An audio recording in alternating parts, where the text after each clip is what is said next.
Nahrávame. Toto som ešte nikdy nerobila. To mi určite pôjde. Viete, kto povedal tieto slova?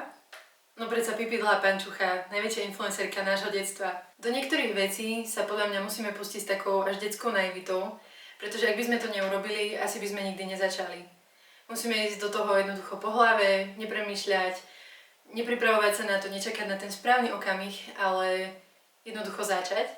A rovnako vlastne vznikol aj môj YouTubeový kanál. Bol to nápad, ktorý sa mi v hlave formoval už v podstate od roku 2022, ale nikdy som sa do toho neodvážila ísť, pretože som sa bála, že na to nebudem mať čas, že nie som taká technicky zdatná, aby som vedela robiť videá. Pred pár dňami som si proste povedala, že idem do toho, že nemám čo stratiť, nič do toho neočakávam a prečo to neskúsim. Ľutovala by som, keby som do toho nešla, takže sme tu a ja vás vítam na mojom novom kanáli Patrilibris, kde sa budeme rozprávať hlavne o knihách, ale chcela by som sa s vami podeliť aj o iné záľuby, ktoré mám, ako je napríklad cvičenie, journaling, starostlivosť o domácnosť, móda, kozmetika, jednoducho všetko to, čo robí mňa tým, kým som. A taktiež by som vás možno chcela tak viac uviesť do problematiky ADHD u dospelých. Čo sa týka knižného obsahu, môžete sa u mňa tešiť na reading vlogy, rôzne knižné výzvy, ktoré by som chcela robiť pravidelne, zhrnutia prečítaných kníh v rámci mesiaca, takisto aj čo plánujem čítať, aké novinky mi prišli od vydavateľstiev. Readathony, tie mám naozaj rada a tie sledujem rada aj u ostatných, takže to by som určite chcela skúsiť aj niekedy aj ja. Ja by som ten obsah vlastne chcela tvoriť taký pomalý, mal by odzrkadľovať tú moju každodennosť a myslím si, že YouTube je na to ideálna platforma. Ak ste ku mne zavítali z Instagramu a bojíte sa, že už nebudem tvoriť žiaden obsah, tak sa nemusíte báť. Ale by som to chcela poňať možno trošku inak než doteraz. Ja som teda, ako som už spomínala na Instagrame, viac ako 5 rokov. Píšem najmä recenzie o knihách. No už dlhodobo vnímam, že v rámci tej písanej recenzie nepoviem o tej knihe všetko, čo by som chcela a čo mám na srdci. Ten popis je veľmi krátky a nevojdu sa mi tam všetky myšlienky. Ale tiež myslím, že viac dokáže tú emóciu z tej knihy zachytiť práve video. A to by som chcela robiť v rámci tých knižných vlogov. A čo sa týka Instagramu, tak tam by som chcela robiť možno nejaké zostrihy z týchto videí, ktorými vás nalákam na môj YouTube. Ale taktiež možno nejaké estetické fotky, pretože to je niečo, čo mi chýba. Nakoľko to recenzovanie je vždy také, že možno príliš tak marketingovo to pôsobí, že sa snažím odpromovať ten produkt v rámci tej fotografie. To je niečo, čo by som chcela zmeniť, aby som sa chcela vrátiť späť k takým tým svojim estetickým fotkám, ktoré možno nemajú nejakú marketingovú vypovednú hodnotu a nepromujú nejaký produkt, ale sú skôr nejakým odzrkadlením tej mojej estetiky a toho, čím žijem. A pravdepodobne to už nebudú len vyslovene knižné fotky, ale bude to čokoľvek krásne v mojom živote a myslím si, že to by bolo niečo, čo by mi opäť vrátilo chuť viac tvoriť, viac fotiť, viac popustiť úzdu fantázii. Možno vás ešte zaujíma, že ako vznikol názov, možno vás to aj nezaujíma. Ale chcela by som vám to povedať, že vlastne ako vznikol názov môjho kanála Patrilibris. Ja som sa pôvodne na Instagrame volala Patricia the Serpent a tento názov vznikol ešte keď som si zakladala teda svoj Instagramový profil a v tej dobe som bola úplne posadnutá svetom Harryho Pottera a prešla som si svojou sorting ceremony, zaradila som sa do Slytherinu a proste Serpent mi prišla ako niečo, čo ma veľmi charakterizovalo v tej dobe, ale proste za tých 5 rokov už som niekde inde, som iný človek a už som sa dlho nestotožňovala s tým svojím osobným brandom, takže chcelo to nejaký rebranding. A teda Patrilibris vznikol tak, že som sa zamýšľala, ako by som mohla prepojiť svoje meno s knihami, tak aby som bola ľahko rozpoznateľná a nakoľko moje meno má latinský pôvod, Patricius znamená urodzený po latinsky, snažila som sa nájsť nejaké slovo, ktoré by charakterizovalo obsah na tomto kanáli, ale taktiež, aby to bolo proste s tou latinčinou nejako prepojené, no a samozrejme napadli mi knihy, libry, takže v podstate takto vzniklo to ako taká nejaká slovná hráčka z komolenina môjho mena kníh, čiže Patrilibris, takže to je názov. Keď som si zakladala tento kanál, tak som si všimla, že svoj úplne prvý profil som si vytvorila v roku 2013 a vtedy sa vlastne začala moja obsesia YouTubeom.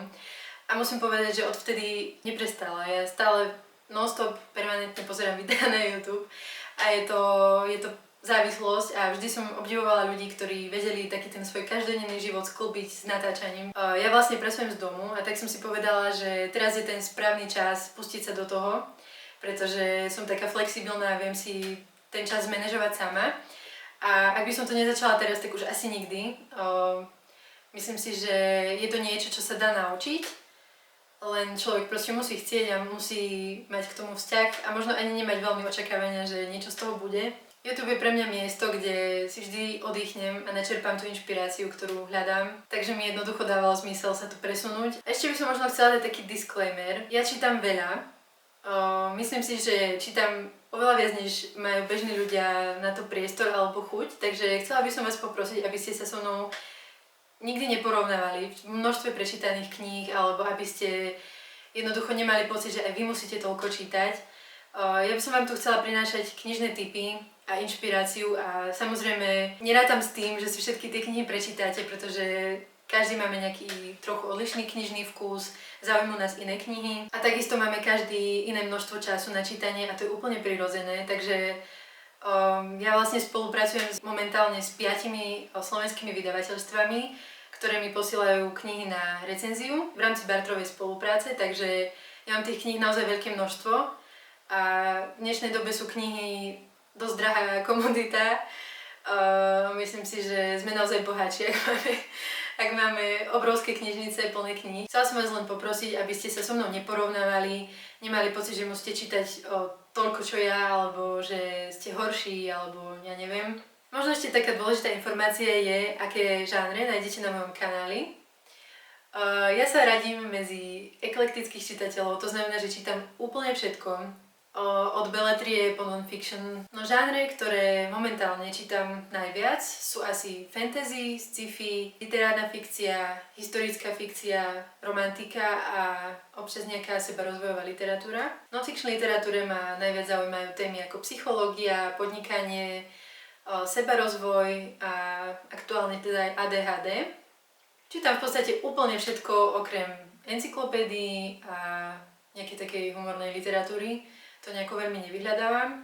Podobne to mám v podstate aj s jedlom, že jem veľmi rada a veľa a všetko, vlastne okrem cibule, takže nie som nejaká vyberavá a v podstate čokoľvek, čo ma zaujíma, či už obálkou, pekným zlatým fontom alebo nejakou anotáciou zaujímavou, tak proste ide na môj TBR, čiže viete si predstaviť, že ten zoznam kníh, ktoré si ja za svoj život chcem prečítať, je naozaj nekonečný. Čiže si myslím, že na mojom kanáli si niečo nájde naozaj každý. Naopak, ak ste veľmi takí vyhranení čitatelia, že čítate len jeden žáner alebo možno maximálne 2, tak možno môj kanál nebude úplne pre vás, ale ja verím, že si spoločne rozšírime obzory a možno siahnete aj po niektorých knihách, ktoré by ste si inak bežne neprečítali. Ja pevne verím, že sa vám prvé video páčilo, že sa budete na mojom kanáli cítiť dobre. To je vlastne pointa celého tohto, do čoho som sa pustila, celého tohto projektu. Chcem, aby mne ten obsah prinášal radosť a takisto aj vám. Aby ste sa proste po pozretí môjho videa cítili uvoľnenie, oddychnuto, aby ste možno načerpali nejakú novú inšpiráciu. Ak máte na mňa nejaké otázky, prípadne máte nejaké tipy, čo by ste chceli v nasledujúcom videu u mňa vidieť, tak mi pokojne napíšte do komentára. Ja dúfam, že máte krásny deň, že čítate niečo dobré, dajte mi vedieť, čo to je. A prajem vám ešte krásny zvyšok dňa. Ahojte, vidíme sa v ďalšom videu. Nahráva. Vidíš sa? Hej. Výborne. Super. Čus. Že sú tam pekne? Hej, pekne sú.